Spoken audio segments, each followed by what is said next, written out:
예수님에 대한 설교를 했습니다. 기억나시나요? 예, 그렇군요. 한 달 동안 예수님을 닮아가는 모습을 했고, 그 다음에 12주간에 걸쳐서 우리 사회의 기독교 인재를 양성하자. 그래서 12가지 영역의 인재들을 말씀드렸어요. 그러고 난 다음에 십계명 설교를 또 10주간에 걸쳐서 했습니다. 그러게 된 이유가 있어요. 그러니까 예수님의 모습을 담기 위해서, 예수님의 또 모습을 닮아서 우리 사회의 12부분의 인재가 양성됐으면 좋겠다. 그런데 그 인재는 뭘 중심으로 해야 하냐면 하나님의 말씀을 중심으로 해야 된다. 그게 십계명을 중심으로 해서 하나님의 말씀을 중심으로 해서 예수님 닮은 인재가 우리 교회에서 배출됐으면 좋겠다. 또 우리 교회가 그런 교회가 됐으면 좋겠다는 마음을 담고, 이제 설교가 십계명을 끝나고 난 다음에 이제 오늘부터 6주간에 걸쳐서 에베소서에 대한 설교를 하게 될 거예요. 에베소서는 교회론에 대한 설교라고 합니다. 그렇다고 해서 제가 1장부터 6장까지 쭉 내러티브를 이어간다는 건 아니에요. 그냥 주제로만 선정해가지고 우리 교회가 이런 하나님의 신령한 복을 받은 교회가 되자. 그러니까 예수님을 닮아서 사회의 12가지 영역의 인재를 배출하고 말씀 중심으로 살아가는 하나님의 신령한 복을 받은 이런 교회가 되자라고 하는 것이 여기까지 오늘 설교입니다. 그러니까 앞으로 6주간은 이제 에베소서 이제 다음 주 2장을 보게 될 거예요. 1절부터 이제 보는데, 그러니까 그런 마음을 가지고 설교를 한 편 한 편 듣되 설교를 전체도 이해하시고 들으셨으면 합니다. 아시겠죠? 그러니까 단편의 설교도 중요하지만 올 1년 이 설교는 이렇게 이어져 가는구나. 그래서 마지막에 하나님의 신령한 복을 받은 교회로서 성장하고 하나님의 신령한 복을 받은 성도의 삶을 살아가야 되겠다라는 마음의 결단이 있길 바랍니다. 그래서 이제 오늘 이제 이 에베소 설교를 시작해 봅니다. 오늘 제목이 혹시 뭔지 아세요? 하늘에 속한 신령한 복. 여러분들 신령한 복하면 무슨 생각이 있는지 모르겠습니다. 어쩌면 여러분이 생각하고 있는 신령한 복과 제가 오늘 전하고자 하는 복은 좀 다를 수도 있습니다. 실망하지 마시고, 또 찬양도 반드시 내가 복을 받으라고 얘기를 해놓고 뒤에 가서 살짝 틀어버리는 이제 그런 결과도 가져오겠는데, 일단은 이 성경에 보면 축복은 두 가지가 있습니다. 하나는 뭐냐면 구약에 대한 복이 나와요. 또 하나는 신약에 대한 복이 나옵니다. 구약의 복은 어떤 복이냐면 우리가 현실적으로 현세에 살아가고 있는 그런 복이에요. 현재에 내가 살아갈 수 있는 복입니다. 근데 신약의 복은 좀 달라요. 근데 이 현실적으로 참으로 하나님께서 약속한 예전 버전에는 복의 근원이라고 했는데 요즘 보니 그냥 복이라고 했습니다. 누구냐면 아브라함이라는 사람이 있습니다. 원래 아브라함은 갈대아 우르 출신입니다. 갈대아 우르라고 하면 지금 이제 이라크 지역으로 보면 좋을 것 같아요. 거기도 가면요, 지금 현재 유명한 신전이 있습니다. 이라크는 우리가 여행 금지 지역이라 잘 못 가잖아요. 혹시 여러분 아시나요? 거기에 유명한 신전이 있는데 그 신전 이름 아시나요? 지구라트라는 신전이 있습니다. 지구라트 신전이 꽤 오래된 거예요. 그만큼 이 갈대아 우르라고 하는 그곳에 지구라트라는 신전이 있는데, 여기서 아브라함은 뭘 하고 살았느냐? 예전에도 제가 한번 설교를 했던 기억이 나는데, 전승에 하면 아버지 데라가 우상을 만들어서 팔았던 사람이랍니다. 그러니까 여러분들 가면 불교용품 파는 데 가면 있잖아요. 그죠? 아시죠? 불교용품 팔아서 이렇게 파는 것처럼 우리 교회는 뭐가 있어요? 선구사가 있잖아요. 선구사. 그런 물건을 제작해가지고 판매하던 사람이 아브라함의 아버지랍니다. 그러니까 어릴 때부터 그런 신전에 들어가는 제사용품, 이런 용품을 만들어서 납품을 하고 돈 받고 사는 거예요. 그러다 보니까 아브라함은 자연적으로 뭘 배우냐면은 그거 배우는 겁니다. 신전에 들어가는 물건 팔아서 갖다 주고 돈 받아오고 납품하고 이런 세월을 살았어요. 그런데 그 중에 학자들은 아브라함이 큰아들이 아니라고 얘기를 해요. 누구냐면 하란이라고 하는 아들이 큰아들이라고 합니다. 왜냐하면 하란이 롯을 낳았잖아요. 롯 아시죠? 아브라함의 조카 롯을 낳기 때문에 먼저 하란이 결혼을 했다는 거예요. 그러니까 그런 게 볼 때 아브라함이 큰아들이라기보다는 차자가 아닌가 이렇게 얘기를 합니다. 근데 그게 별로 중요하지 않고, 그런데 하란이라는 아들은 이 갈대아 우르에서 먼저 죽어요. 아브라함이 그렇게 성장을 해 나가는데 어느 날 하나님께서 아브라함을 부른 겁니다. 만약에 그 자리에서 계속 있었더라면 아브라함은 그 일만 하다가 죽을 거예요. 이름도 없이 죽을 겁니다. 그런데 하나님이 아브라함을 불러다 놓고, 그때 75세입니다. 불러다 놓고 하신 말씀이 여기 이제 일찍 나왔는데 창세기 12장 1절에서 3절 쭉 나오는 말씀이 2절이거든요. 읽어보죠. 시작. 여기서 내가는 누구예요? 하나님이고 너는요? 아브라함이에요. 자, 하나님이 아브라함을 한 거예요. 자, 큰 민족을 시작. 큰 민족을 이루고 내게 복을 주어 내 이름을 창대하게 하려니 너는 복이 될지라. 예전에는 이걸 복의 근원이라고 했는데 오늘 이번에 번역되면서는 네가 복이다, 네 자체가 복이다. 3절 볼게요. 너를 축복하는 자에게는 내가 복을 내리고 너를 저주하는 자에게는 내가 저주하려니 땅의 모든 족속이 너로 말미암아 복을 얻을 것이니라 하신지라. 하나님이 아브라함이 그렇게 살면 안 되겠기에 불러다가 내가 너 복을 만들어줄게, 불러낸 거예요. 너 그렇게 하면 안 될 것 같다. 내가 줄 복이 있는데 이 복은 너에게 상속해 줘야 되겠는데 너를 그 우상 섬기는 그 자리에 있으면 안 되겠다라고 해서 불러낸 거예요. 그러고 난 다음에 하나님께서 또 약속을 합니다. 그때 나이가 정확히 몇 살인지 모르겠어요. 이때는 75세인데 이게 85세 때 그런 건지 75세 때 바로 그런 건지 하나님이 이제 불러난 다음에 다시 한번 확인합니다. 그때 당시 아브라함은 어떠냐면은 아들이 없는 거예요. 아들이 없으니까 아이고 이렇게 많이 번 재산 내가 다메섹에서 데리고 온 엘리에셀이라는 종이 있는데 쓸만하더라. 이 다메섹 엘리에셀에게 내 재산을 주면 말아먹지 않고 내가 고생한 거 일궈 나가겠지. 자식이 없으니까 너무 종이 아들처럼 자라니까 내가 그 아들에게 모든 재산을 상속해 줘야 되겠다라고 마음을 먹었어요. 그래서 하나님이 창세기 15장에 나타나니까 너는 나의 큰 상급이다 하니까 하나님 내가 자식이 있어야 뭘 상속해 주지요. 나는 자식이 없고 지금까지 나를 잘 따라오는 이 엘리에셀이라는 종이 있기 때문에 내 재산을 다 상속해 주겠습니다. 이렇게 말을 했더니 하나님께서 그렇게 말하지 않습니다.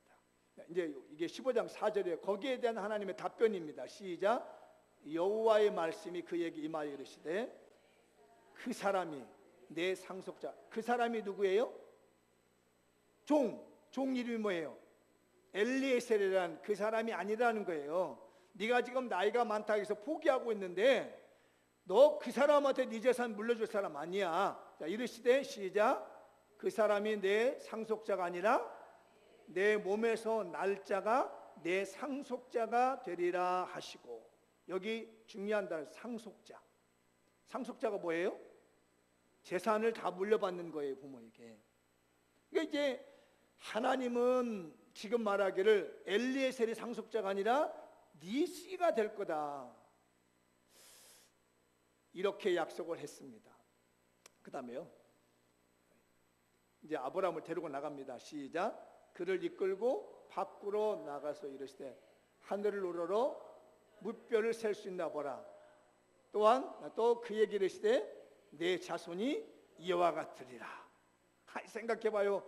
뭐 85세든 75세든 네 노인분이 아이가 나지 못해서 그냥 내 상속자는 엘리에셀이라는 종이니까 거기다 다 줘야지 했더니 아니야 데리고 나와가지고 네 씨가 될 거야.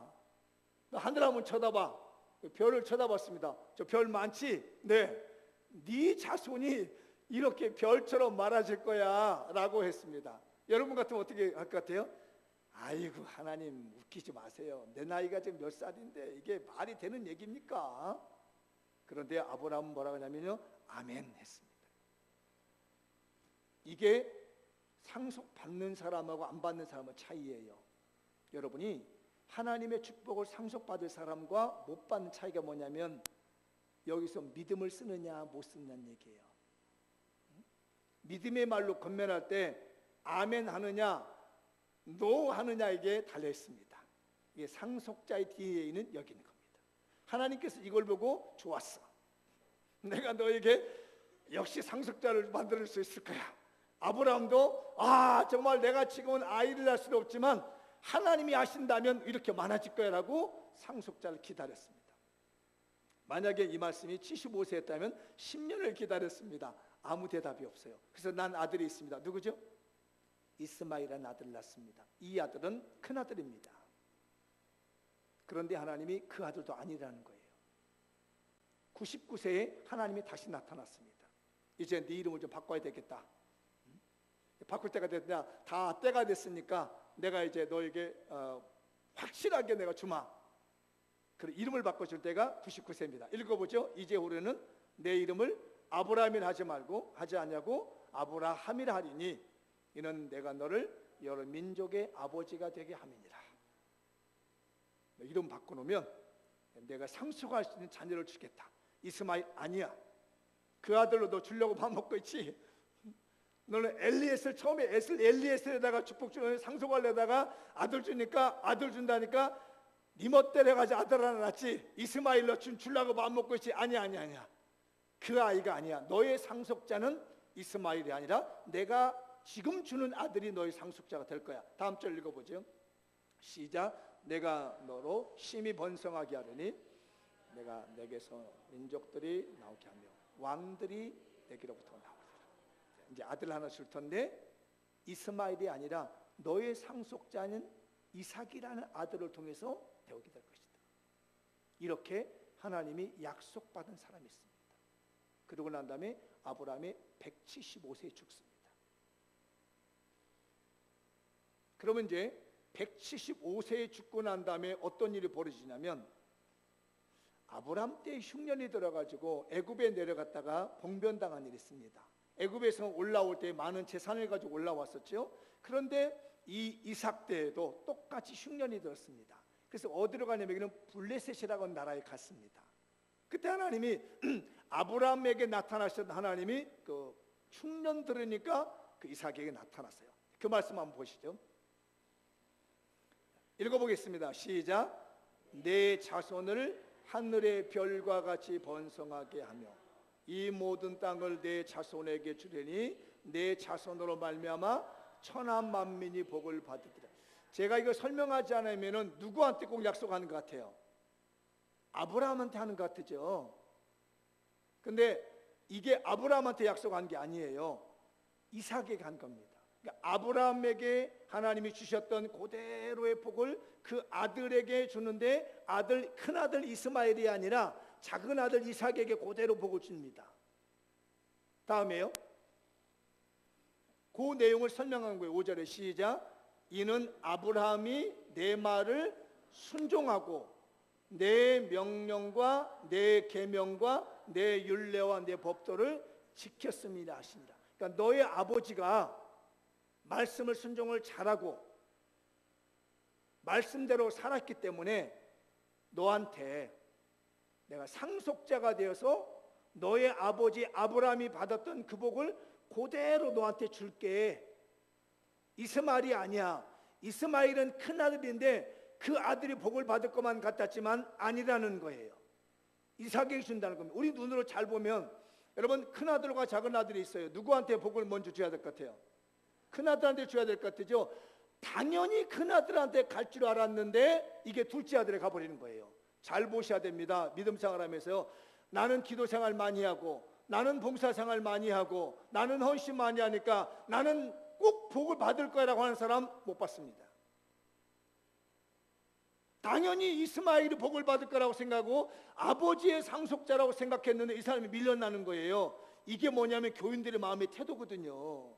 나는 우리 교회 장로고 나는 우리 교회 안수 집사고 나는 우리 교회 권사고 나는 우리 교회 직분자이기 때문에 내가 꼭 복을 받을 거야? 어림없습니다. 여기 있는 게 아니에요. 분명히 큰아들이 받을 줄 알았는데 둘째에게 상속권이 넘어갑니다. 요 말씀, 아버지가 말씀을 잘 지키고 순종했다는 거 기억해야 됩니다. 제가 이 말씀을 전하고 생각해 보니까 부모님들이 잘못해서 애들한테 저주를 남겨주는 거나 생각이 들어요.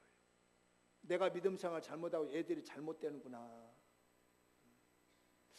그런 무서운 마음이 들더라고요. 내가 믿음 생활 잘못해서 우리 애들이 잘못되는구나. 이게 우리 애들이 잘못되는 건 다 내 탓이구나.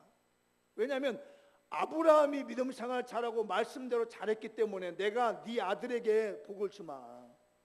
그것도 꼭 받을 거라고 생각했던 이스마엘이 아니라 둘째 아들은 이삭에게 주더라는 거예요. 우리 부모님들 믿음 생활 제발 좀 잘합시다. 여러분 자녀들에게 저주 남겨주지 말고 제대로 믿어요. 좀 믿는 것이 제대로 믿어요. 좀. 그리고 나 복 받을 거라 생각하지 말아요.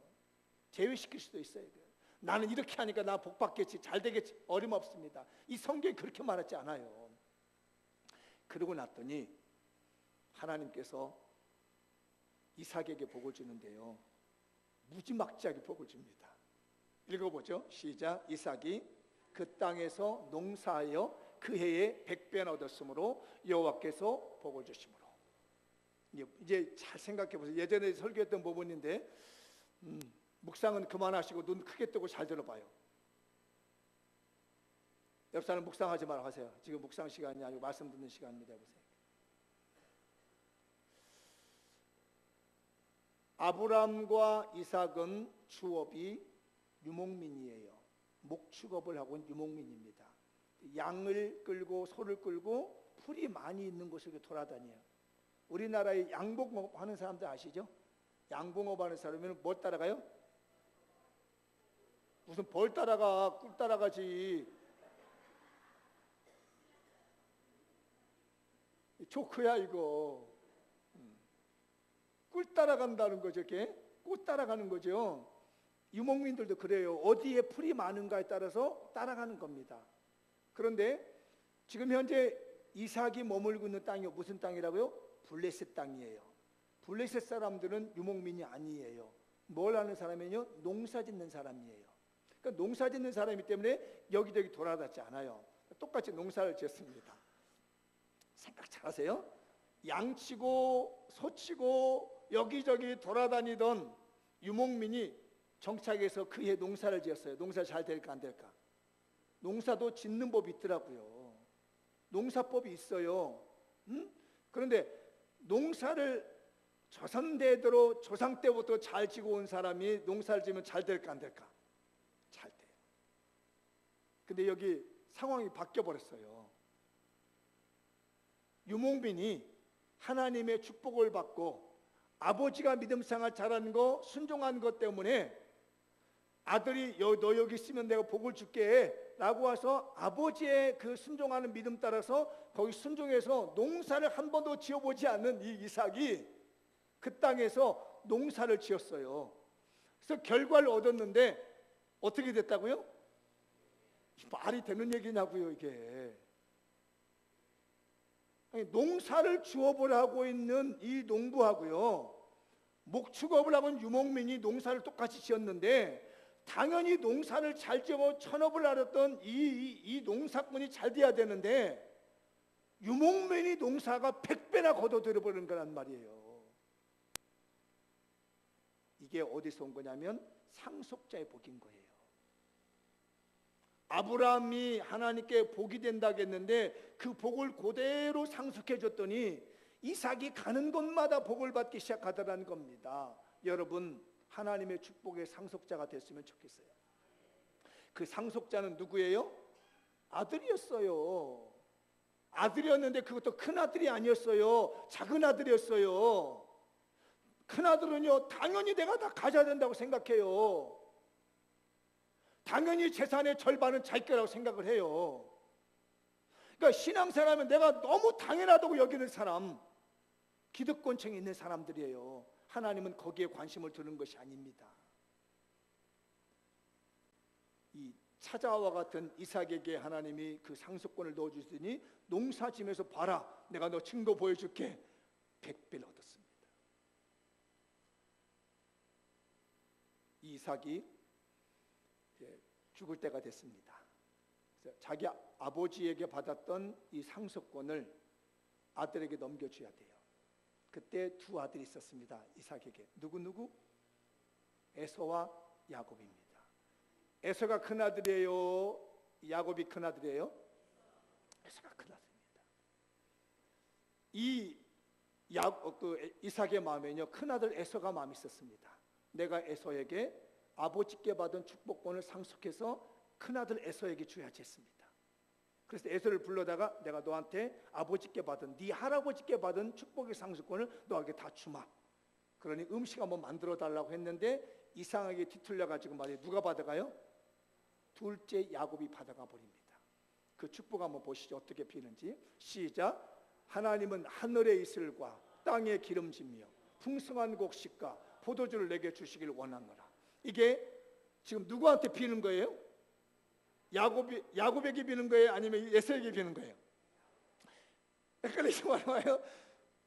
이삭은 지금 누구라고 생각하고 비는 거예요? 에서라고, 큰아들이라고 생각하고 막 빵빵하게 빌어주는 거예요. 하늘복 땅의 복 네가 큰아들아 다 받아라 하라고 빌어줬어요. 다음 절도 보시죠. 시작. 만민이 굴복하더니 네가 형제들의 주가 되고 네 어머니 아들들이 내게 굴복하며 너를 저주하는 자는 저주를 받고 너를 축복하는 자는 복을 받기를 원한다. 이거 누가 한 거예요? 아브라함에게 하나님이 약속한 거잖아요. 그대로 축복 기도를 아브라함이 누구한테 해준 거예요? 이삭에게 해준 거지. 이삭에게.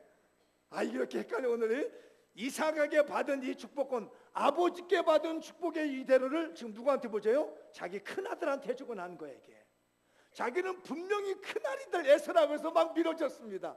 근데 이거 웬걸 알고 보니까 이게 둘째 아들이라.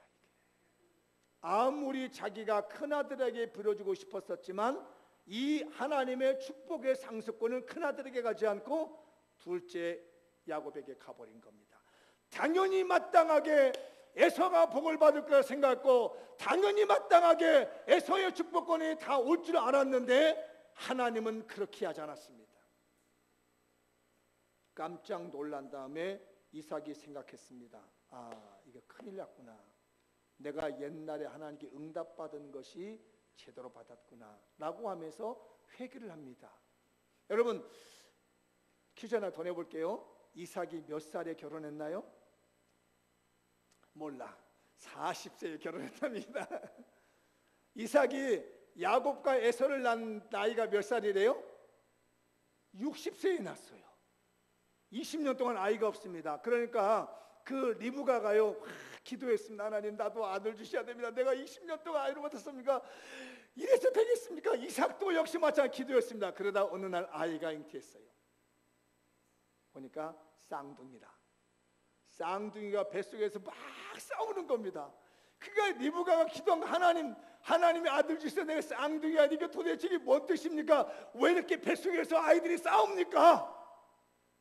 그때 하나님께서 리브가에게 보여주신 계시의 말씀이 있습니다. 읽어보죠. 창세기 25장 23절 시작. 여호와께서 그에게 이르시되, 그는 리브가예요. 두 국민이 내 태중에 있구나. 두 민족이 내 복중에서부터 나누리라. 이 족속이 저 족속보다 강하겠고 큰 자가 어린 자를 섬기리라 하셨더라. 큰 자가 어린 자를 섬긴다는 거예요. 큰 자가 누구예요? 에서였습니다. 큰아들.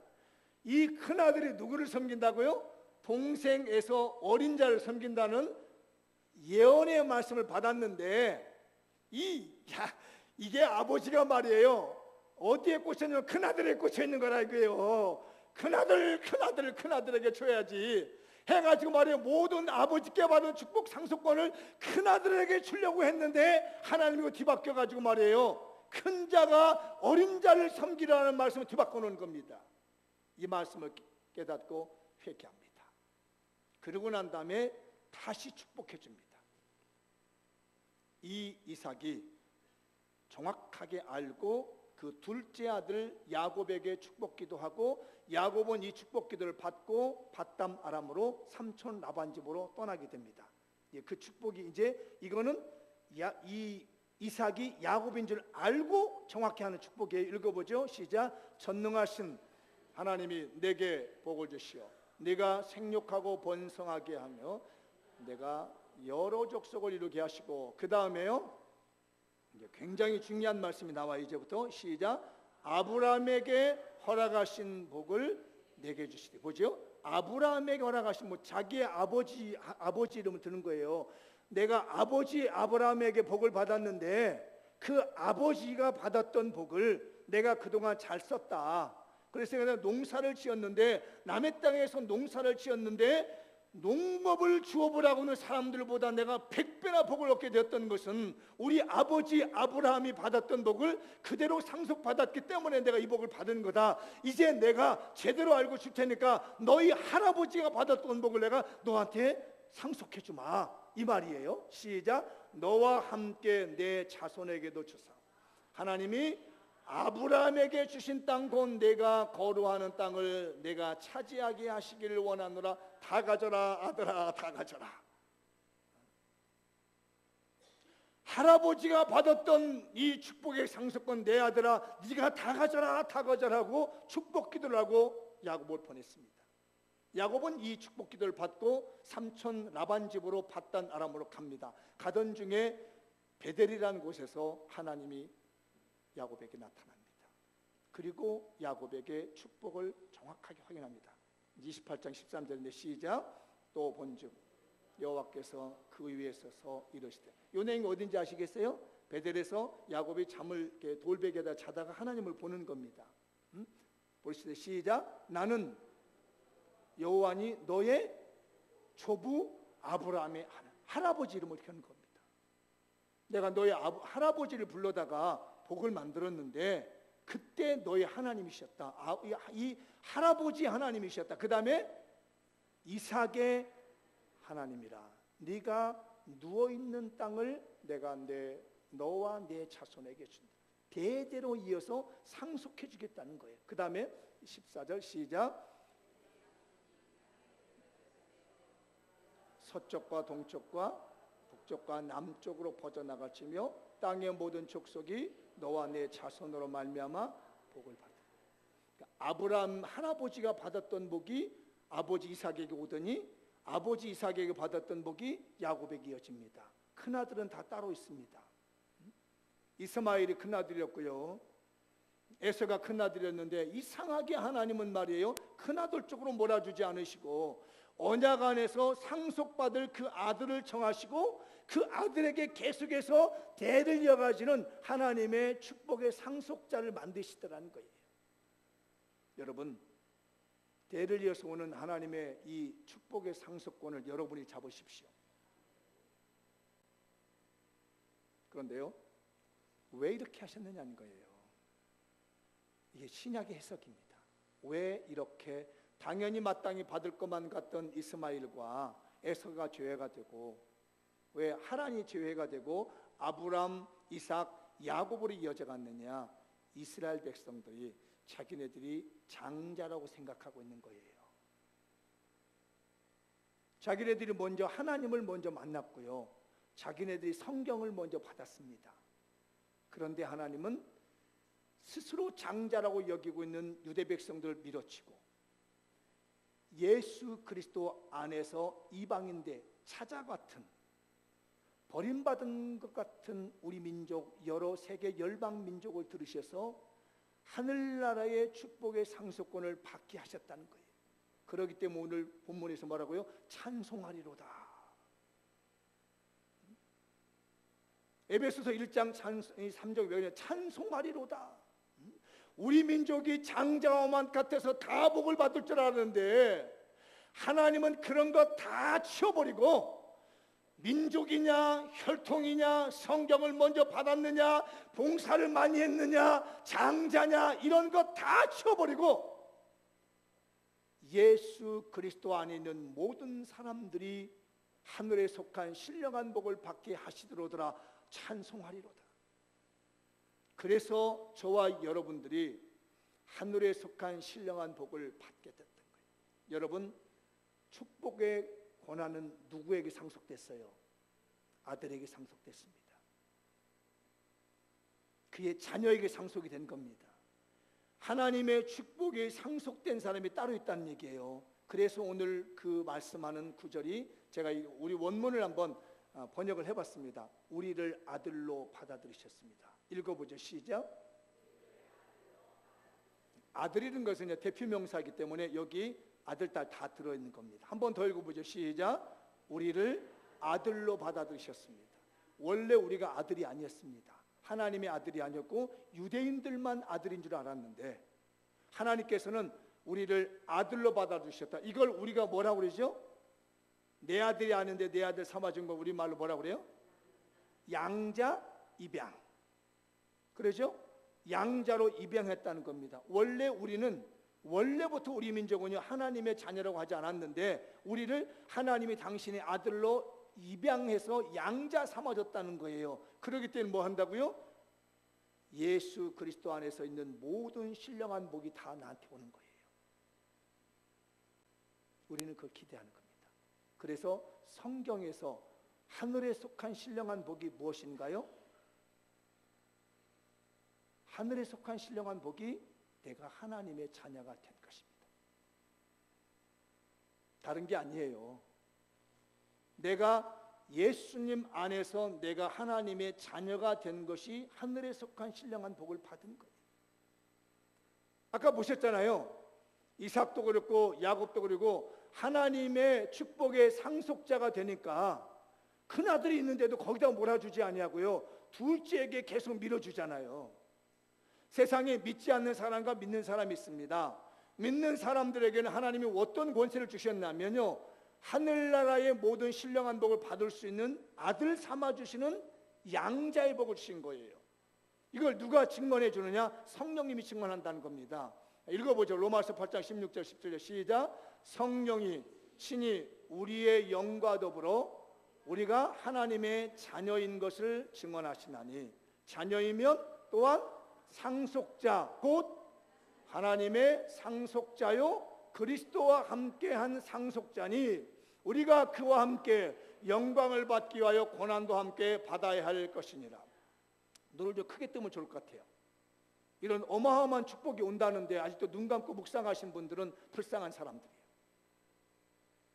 내가 하나님의 자녀가 됐다는 이 자체가요, 우리는 이미 뭘 받은 거예요? 하늘에 속해 있는 신령한 복을 받은 거예요.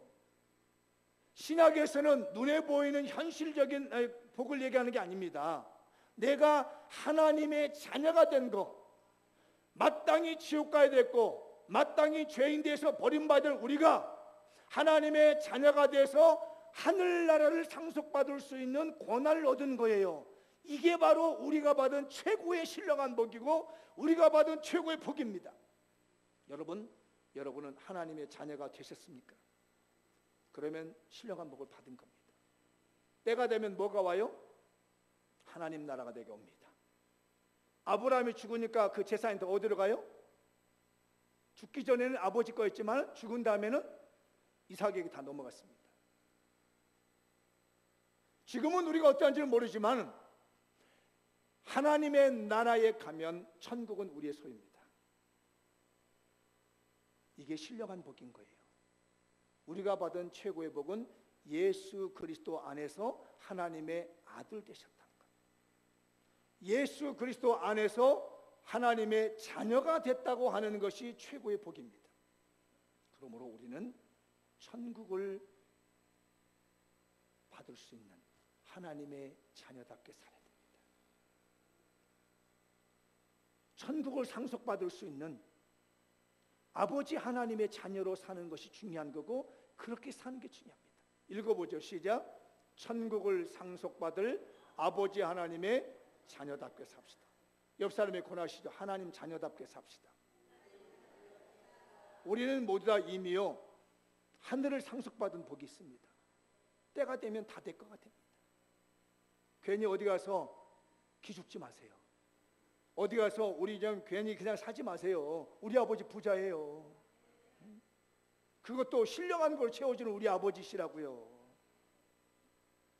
이게 우리가 받은 신령한 복이에요. 세상적인 물질적인 게 아닙니다. 천국을 상속받는다는 거예요.